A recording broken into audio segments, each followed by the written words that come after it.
جب سیدہ زینب قافلہ لے کے دمشق پہنچی تو بازاروں اور گھروں کی چھتوں پر لوگ جمع ہو گئے تھے۔ کسی کو کچھ پتہ نہیں تھا کہ یہ کٹے ہوئے سر کن کے ہیں، اور جو قیدی آ رہے ہیں اونٹوں پر کجاووں پر یہ کون ہیں۔ صرف اتنا اعلان کیا ہوا تھا کہ حکومت کے کچھ باغی تھے اور باغیوں کو قتل کر دیا گیا ہے۔ اب یہ باغیوں کے سر دربار یزید میں پہنچائے جا رہے ہیں۔ لوگ باغیوں کو دیکھنے کے لیے چھتوں پر چڑھ رہے تھے۔ کسی کو کچھ خبر کچھ پہچان نہ تھی۔ ہجوم ہو گیا، قافلہ رک گیا بازار دمشق میں۔ آج وہ بازار سوق حمیدیہ کہلاتا ہے، چھتا ہوا ہے آج بازار دمشق کا۔ وہ روٹ تھا جہاں سے وہ مسجد اموی جو ہے اس طرف دربار یزید کی طرف مڑ کے قافلہ جانا تھا۔ بھیڑ ہو گئی، قافلہ رک گیا۔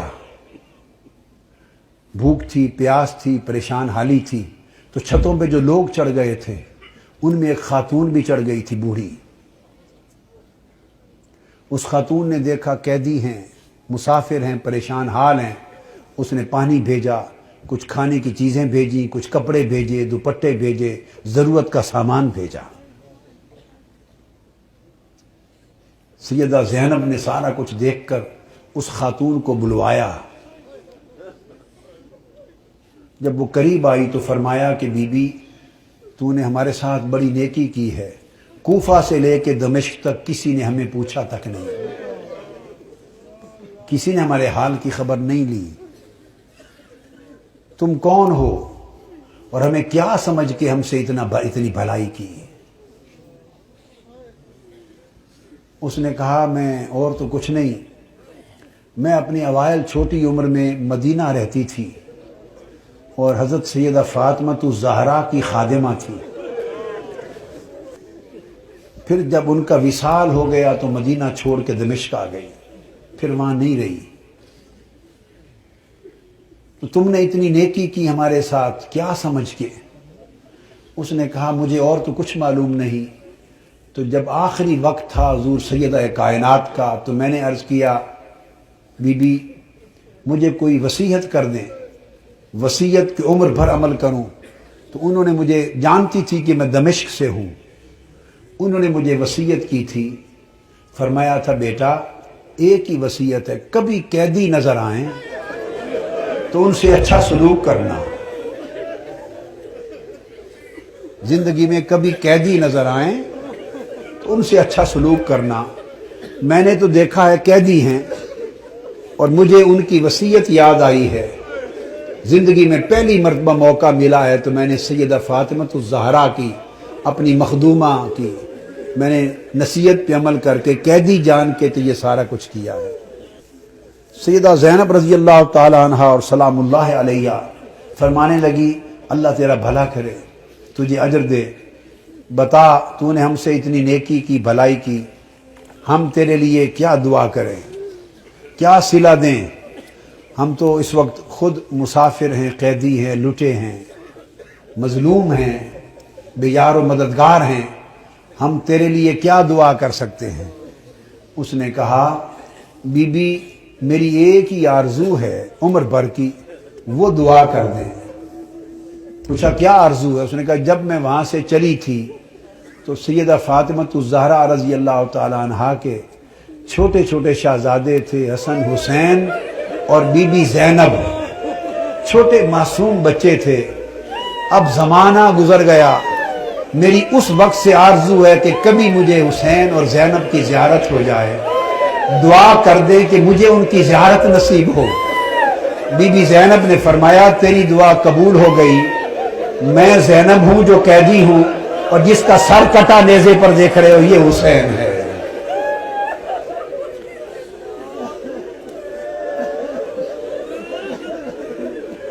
اللہم صلی علی سیدنا و مولانا محمد وعلی آلہ وصحبہ وبارک وسلم۔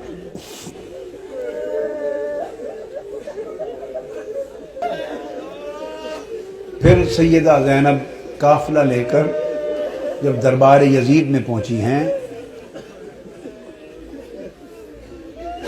تو اس بدبخت نے حکم دیا کہ یہ جو قیدی ہیں میرے سامنے پیش کیے جائیں، اور گستاخانہ انداز کے ساتھ سیدہ زینب اور سیدنا امام زین العابدین کی طرف مخاطب ہوا۔ آپ کے ساتھ وہ ضعیفہ مائی تھی جو سیدہ کائنات سیدہ فاطمہ الزہرا رضی اللہ تعالی عنہا کی خادمہ تھی، اور جنہوں نے اپنی گود میں حسن حسین اور زینب کو پالا تھا۔ ان کا نام تھا فضہ۔ ان حضرت فضہ کا مزار آج بھی دمشق کے قبرستان مقبرہ باب الصغیر میں ہے، اہل بیت اطہار کے ساتھ ہی۔ وہ ضعیف تھی، ضعیف، اس وقت بوڑھی بڑھاپے کی وجہ سے جھک گئی تھی، کمر سیدھی نہیں ہوتی تھی۔ وہ کھڑی ہو گئی جوش میں کھڑی ہو گئی اور فرمانے لگی، بدبخت یزید،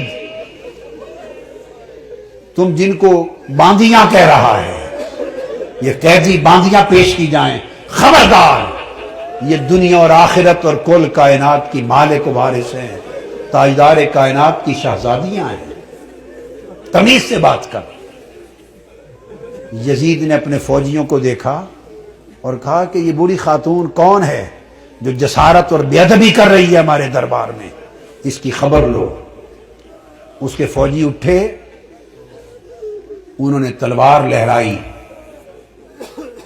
ڈرانے دھمکانے کے لیے بی بی فضہ رضی اللہ تعالی عنہا کو۔ بس اتنا عمل کرنے کی دیر تھی کہ خود یزید کے فوجیوں میں درجنوں سینکڑوں فوجی حبشہ کے رہنے والے تھے، اور بی بی فضہ بھی حبشہ سے تھی۔ یزید کی اپنی فوج کے حبشی جوان،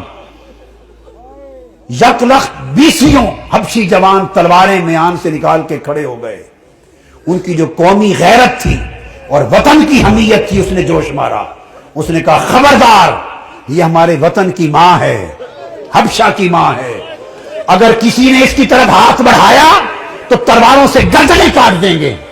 جب وہ تلواریں لہرائیں حبشہ کی ایک خاتون کی عزت کی خاطر، تو اس وقت سیدہ زینب نے مڑ کے مدینہ کی طرف دیکھا اور مدینہ کی طرف تک کر ہاتھ اٹھائے اور عرض کیا، بابا، آج حبشہ کی ایک بیٹی کے لیے سینکڑوں تلواریں نکل آئی ہیں، مگر آج آپ کی بیٹیوں کی حفاظت کے لیے کوئی شخص یہاں موجود نہیں ہے۔